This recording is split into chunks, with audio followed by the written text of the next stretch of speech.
Good evening. My name is Amber Town, and besides being a first-year full-time student here at Cal Poly Pomona, I'm a part-time babysitter on the weekends. One of the children that I babysit is 3-year-old Nova. Nova is very advanced, social, and energetic. Nova's parents limit her to only 2 hours of TV per week. Yes, per week. With this being said, it is by claim of fact that unlimited screen time will negatively affect a child's development. Screen time is defined as the time spent using a device such as a computer, television, or game console. I will lead you to come to an agreement on this topic with me by speaking on 1, the negative health effects unlimited screen time has on children, 2, the effect that excessive screen time has on a child's social skills, and 3, how unlimited screen time installs a false perception of the real world to children. My first point, unlimited screen time leads to health issues in today's youth. According to the American Academy of Pediatrics, too much screen time in phones, or too much time engaging in phones and televisions can be a rise factor of being obese. This makes sense in today's youth because many kids much rather stay inside, play video games on their phones, or watch TV than go outside and play actual games. Additionally, children are experiencing physical pain as a result of excessive screen time. According to Dr. Jeffrey Green, the head, neck, and wrist are held at odd angles, which cause back pain, arthritis, repetitive motion syndrome, and migraines in many children's futures. This leads to my second point, that as a result of excessive screen time, children's social skills are suffering greatly. Research proves that there is a strong correlation between unlimited screen time and arrested social development. For example, psychologist Victoria L. Dunkley reported the more a child hides behind a screen, the more socially awkward he or she becomes, creating a self-perpetuating cycle. In today's society, children are not forced to have face-to-face interaction, being that most of their conversations occur on their phones through text messages or through social media. It is also the parents' fault for this calamity, being that when a child is bored, their parents are easy to just give them a device such as a tablet or turn the TV on to sustain from boredness. According to a 2017 study published in Pediatrics and Child Health, high exposure to background TV has been found to negatively affect language use and acquisition, attention, cognitive development, and executive function in children younger than 5 years old. The inability of young children, especially those younger than 2 years old, to distinguish everyday reality from what happens on screen, along with their efforts to make sense of competing realms, may interfere with and impede executive function. This leads to my third point, that video games and mobile games install a false perception of the real world, which also hurts a child's development. Richard Gallagher, director of the NYU Child Studies Center's Parenting Institute, reported, video games that feature violent actions and scenarios may lead children to be desensitized to the violence.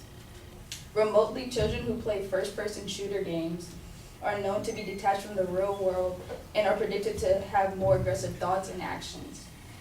Overall, as we all are the young adults and soon-to-be parents of this generation, I hope that you all put a limit on screen time as we decrease the negative health effects, struggling social skills, and behavior issues that today's youth is falling victim to.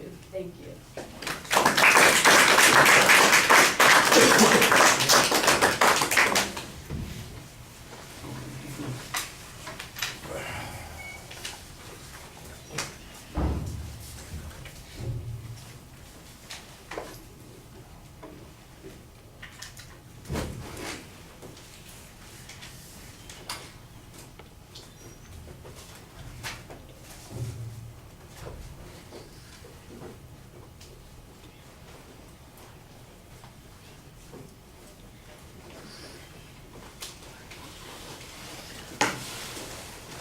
Well, you've got a very clear statement of what your proposition is. There's an excellent preview of what the contents are. I appreciated your trying to build some credibility by telling us the story about the one child that you care for, Nova, and the 2 hours of screen time they get each week.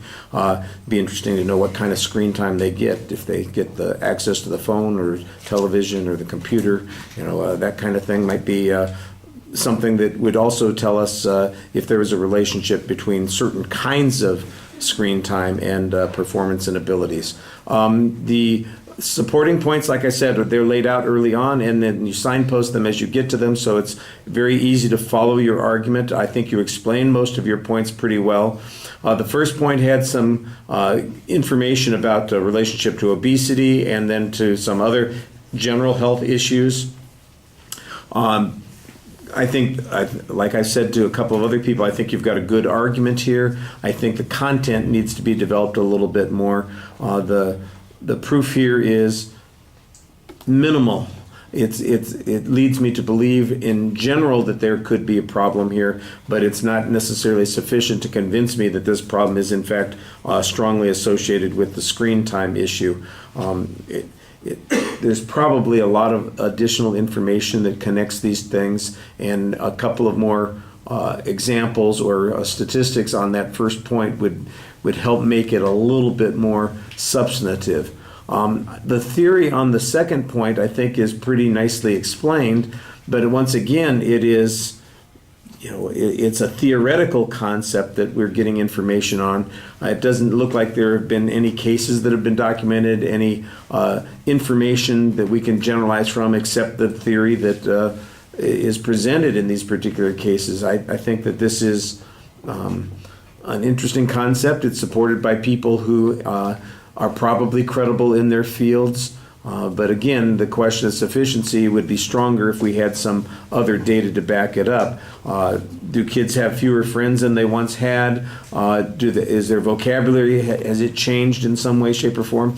I think you could maybe even look at our class. Where are you? I know you're here. He's over here. I'm sorry. I think you could, not to disparage everybody in here, but I think you could use as an example something that might build a little bit of credibility with this particular audience, the fact that, look, you walk in here and speak to people, and people aren't really paying any attention to you because they're all on their phones. So the screen time is more important than real person time. Here's an illustration of this. Now imagine that you're a kid, and that's what you have all the time. And do you ever bother, finding kids to play with or to interact with? There's an easy way to visualize it. Then maybe some additional statistical information would be helpful. It's nicely presented. Like I said, especially I like the first part where you're kind of personalizing it with your experience. I think that helps quite a bit. And then the notion of desensitization to violence and the inability to determine differences between the fantasy stuff that they see online and the real world. Sometimes I think maybe the stuff that they're going to see online is too close to the real world and might scare the crap out of them. Maybe that's a good thing, but the argument that you're making is one that's been around for a long time. I mean,